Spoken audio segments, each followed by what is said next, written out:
Deep clean drive हा आपण सलग चौथा आठवडा करत आहोत. याचे परिणाम सकारात्मक आहेत. हिवाळ्यामध्ये हवा काही प्रमाणात दूषित राहिल्यामुळे त्याचा परिणाम आपल्याला दिसत असेल. डीप क्लीन ड्राईव्हमुळे रस्त्यावर धुळे, माती कमी होण्यास मदत होत आहे. कर्मचाऱ्यांना माझे आदेश आहेत की एका दिवसाआड रस्ते धुतले पाहिजेत. हे करून धूळ, कचरा रस्त्यावरून कमी होईल. हवेतील प्रदूषण कमी करण्याकरिता ज्या काही उपाययोजना आहेत त्या केल्या जात आहेत. मुंबई प्रदूषण मुक्त व्हावी हा आमचा अजेंडा.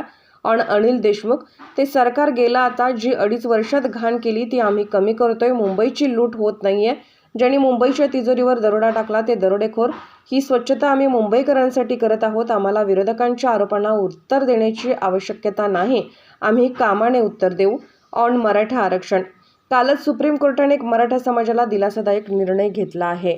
डीप क्लीन ड्राईव्ह हा सलग चौथा आठवडा आपण करतोय. याचे परिणाम सकारात्मक आहेत. हिवाळ्यामध्ये थोडं हवा स्टॅग्नंट राहिल्यामुळे काही ठिकाणी याचा आपल्याला परिणाम जाणवत असेल, परंतु डीप क्लीन ड्राईव्हमुळे आज आपण पाहतोय की रस्त्यावर असलेली धूळ, माती, डेब्रिज महापालिकेचे कर्मचारी काढतायत, रस्ते पाण्याने धुतायत आणि माझं त्यांना सूचना आहेत की अल्टरनेट डे पाण्याने रस्ते धुतले पाहिजे, जेणेकरून धूळ, धुलीकण, कचरा हा सगळा रस्त्यावरचा गायब होईल. फॉगर पाण्याचे लावलेले आहेत, हवेतले धुलीकण देखील खाली येतील. त्याचबरोबर अँटी स्मोक गन देखील या ठिकाणी वापरतायत. मी या ठिकाणी एवढंच सांगू इच्छितो, मेकॅनाइज स्वीपिंग देखील सुरू आहे. ते सक्शन मशीन पण लावलेलं आहे. जे आपले प्युरिफायर जे आहेत ते देखील आपण मागवले. एअर प्युरिफायर आले काय सुधाकर? आणि त्याबरोबर या ठिकाणी जे हवेतलं प्रदूषण कमी करण्यासंदर्भात ज्या ज्या काही उपाययोजना करायच्या त्या महापालिका या ठिकाणी करते. त्यांना मी टप्प्याटप्प्याने 1000 टँकर पाण्याचे भाड्याने घ्यायला सांगितलंय, परंतु हे पिण्याचं पाणी वापरता येणार नाही, वापरत नाहीत.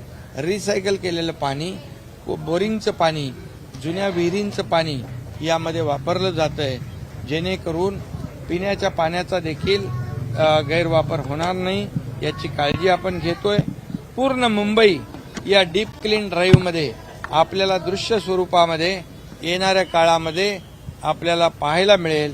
मुंबई इंटरनॅशनल सिटी आहे, जगभरातले टुरिस्ट इथे येतात आणि म्हणून मुंबईमधले रोड, फुटपाथ, गटर्स, नाले, पब्लिक टॉयलेट, मेन रोड, अंतर्गत रस्ते, गल्लीबोळातले रस्ते हे सगळं स्वच्छ करण्याच्या सूचना मी दिलेल्या आहेत. सर, वरळीत आज आपण डीप क्लीन केला, खरंच इतकी अस्वच्छता आहे?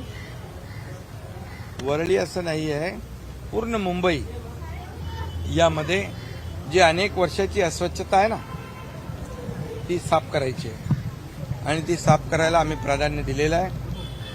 मी एवढंच सांगतो, यामध्ये मुंबईकरांचं आरोग्य जे आहे हे सुदृढ राहावं, प्रदूषणमुक्त मुंबई व्हावी, स्वच्छ व्हावी, सुंदर व्हावी, निरोगी व्हावी, हे आमचं टार्गेट आहे, अजेंडा आहे. त्यामुळे कुणाला काय वाटतं यापेक्षा मुंबईकरांना काय वाटतं याला आमचं महत्त्व आहे. अनिल देशमुख यांनी एक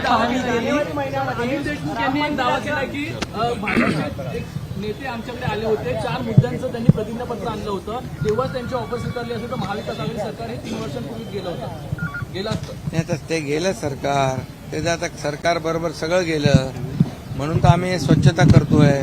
जी घाण 2.5 वर्षात झाली आहे ती सफाई करतोय. काही लोक म्हणतात मुंबईची लूट होती आहे, परंतु मुंबई महापालिकेच्या तिजोरीवर ज्यांनी दरोडा टाकला ते दरोडेखोर जर आम्हाला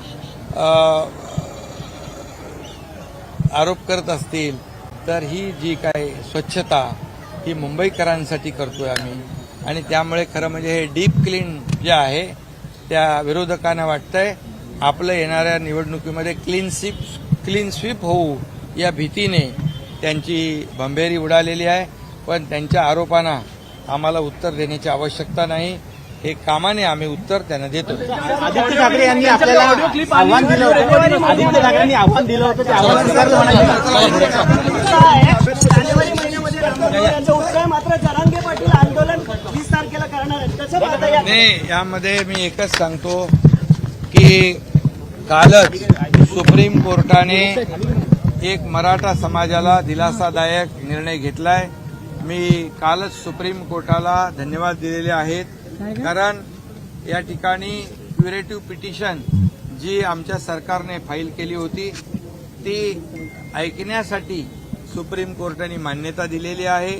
क्युरेटिव्ह पिटिशनमधले मुद्दे जे आहेत या मुद्द्यांना महत्त्व दिलेले आहे आणि महाराष्ट्रातल्या जनतेच्या भावना ज्या आहेत त्या सर्वोच्च न्यायालयाने लक्षात घेतलेल्या आहेत आणि त्यामुळे क्युरेटिव्ह पिटिशनची 24 जानेवारीला तारीख आहे.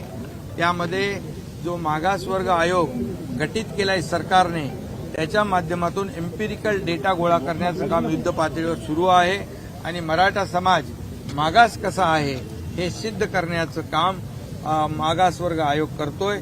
या एम्पिरिकल डेटाचा फायदा सुप्रीम कोर्टामध्ये नक्की होईल.